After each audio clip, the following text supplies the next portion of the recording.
Assalamualaikum warahmatullahi wabarakatuh. Kembali lagi bersama saya dalam pembahasan LTMPT. Jadi pada kesempatan kali ini ataupun hari ini saya ingin mencoba mengecek hasil kelulusan SNMPTN tahun 2020. Ya, caranya sebagaimana yang sudah saya sampaikan pada video sebelumnya, bahwa untuk mengeceknya silahkan kalian login di website ataupun portal LTMPT. Ya, sebelum kalian login, yaitu di atas itu ada tulisan untuk melihat pengumuman hasil SNMPTN, ya klik di sini. Walaupun ada beberapa link yang telah disebarkan oleh pihak panitia LTMPT, itu juga boleh jika memang link ini tidak bisa untuk kalian akses. Boleh kalian untuk memilih link-link yang telah diberikan oleh pihak LTMPT. Jadi di sini saya coba menggunakan link ini saja. Kemudian saya klik di sini, kemudian akan muncul tampilan seperti ini, yang mana tampilan tersebut kita diminta untuk mengisi nomor pendaftaran, kemudian tanggal, bulan dan tahun lahir. Ya, di sini saya mencoba memasukkan nomor pendaftaran salah satu siswa, kemudian tanggal lahirnya, kemudian bulan, kemudian tahun lahir. Ya. Kemudian kita klik lihat hasil seleksi.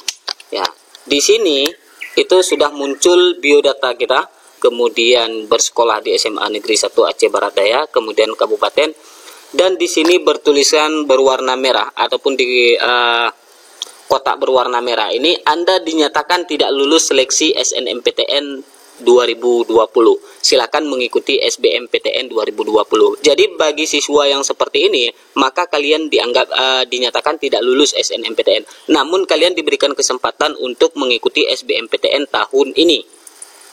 Sedangkan siswa yang dinyatakan lulus, maka kalian tidak bisa lagi mengikuti SBMPTN tahun 2020 ini.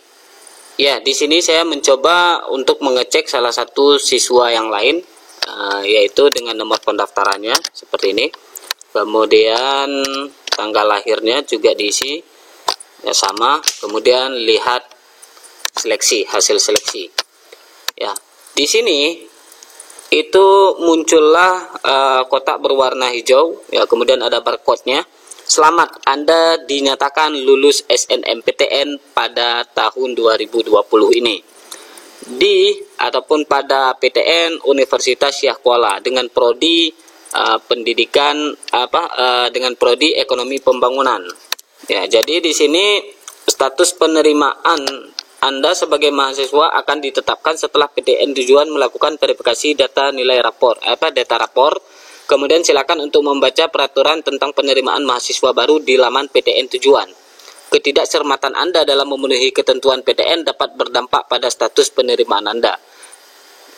Dan apabila kalian dalam posisi akunnya seperti ini, maka kalian itu tidak bisa lagi untuk mengikuti SBMPTN. Ya, untuk SBMPTN ataupun UTBK SBMPTN tahun ini itu kalian tidak diberikan kesempatan lagi. Karena kenapa? Karena kalian sudah dinyatakan lolos melalui jalur SNMPTN.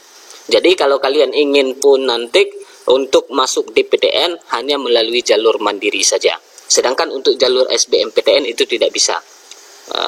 Kemudian ada juga yang bertanya, Pak, apa lagi yang harus kami siapkan jika kami dengan status seperti ini? Ya, mungkin di bawah ada pernyataan. Silakan untuk kalian baca masing-masing. Nah, di sini saya coba bacakan. Status penerimaan Anda sebagai mahasiswa akan ditetapkan setelah PTN tujuan melakukan verifikasi data akademik, nilai rapor, atau portofolio yang pernah kalian unggah di pendaftaran. Silahkan Anda membaca peraturan tentang penerimaan mahasiswa baru di laman PTN tujuan. Artinya apa di sini? Artinya bahwa jika kalian ingin melihat tentang tata cara ataupun prosedur bagaimana penerimaan mahasiswa baru di PTN, silakan kalian membuka website ataupun laman PTN yang kalian dinyatakan lolos. Misalkan untuk yang bersangkutan dia lolos di Universitas Syah Kuala, silakan dia membuka laman website PTN Universitas Syah Kuala. Nanti di situ akan diberikan informasi-informasi tentang tata cara ataupun prosedur-prosedur dalam pendaftaran ulang mahasiswa SNMPTN.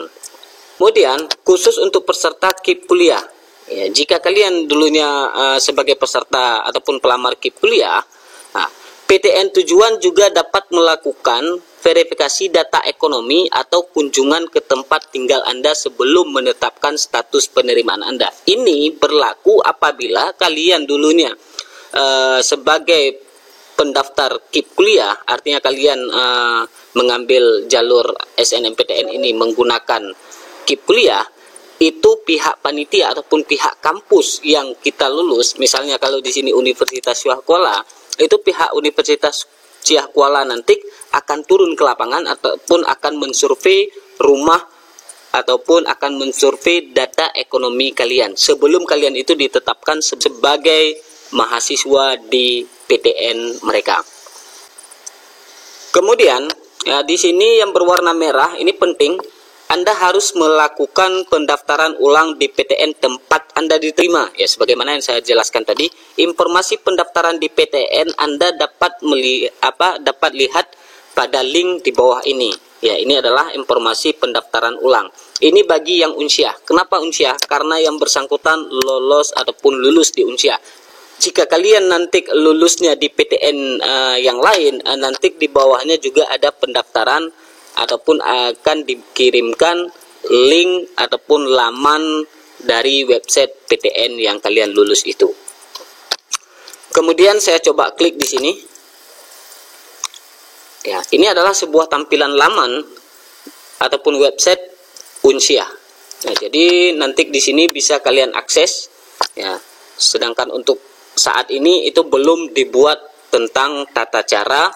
Ini agendanya tentang tata cara pendaftaran ulang bagi SNMPTN. Namun bagi kalian yang lulus di Unsyah, ya silakan selalu mengakses dan update segala informasi yang ada di laman ini. Kemudian ada pertanyaan dari siswa saya di sini, Pak, kami sudah lulus di SNMPTN, namun PTN tujuan kami itu serta prodi tujuan kami itu tidak sesuai dengan harapan, dan kami apakah boleh untuk tidak mengambilnya? Jawaban dari saya, boleh saja kalian tidak mengambil, namun peluang kalian untuk mengikuti SBMPTN ataupun UTBK SBMPTN itu tidak bisa lagi. Karena kenapa? Kalian sudah dinyatakan lulus di SNMPTN. Jadi jika kalian juga ingin mau masuk di PTN, salah satu jalur terakhir kalian itu hanya melalui jalur mandiri. Ataupun jika kalian ingin berencana sekali untuk masuk ataupun ingin kuliah pada tahun ini, ya silakan untuk masuk PTS-PTS yang ada di wilayah kalian masing-masing. Kalau untuk PTN, jika sudah lulus SNMPTN, maka tidak bisa lagi mengikuti UTBK. Namun untuk mandiri itu masih diperbolehkan.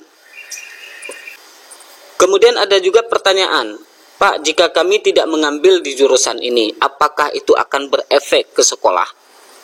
Jawaban saya, iya, itu akan berefek di sekolah, terutama kepada adik-adik letting kalian tinggalkan saat ini.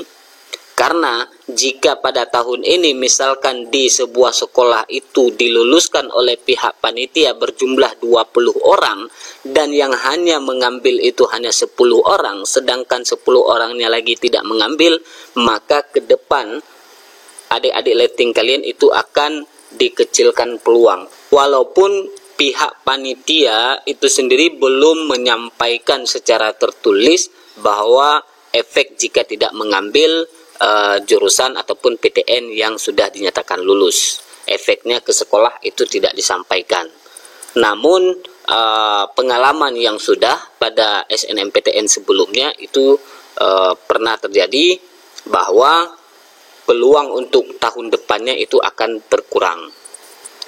Ya, mungkin cukup sekian penyampaian dari saya.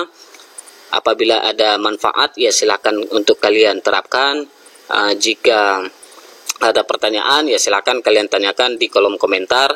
Jangan lupa untuk di subscribe channel ini, karena dengan subscribe kalian itu akan memotivasikan saya dalam membuat informasi-informasi khususnya pendaftaran UTBK ataupun pendaftaran KIP kuliah di channel ini. Ya, cukup sekian. Saya akhiri. Assalamualaikum warahmatullahi wabarakatuh.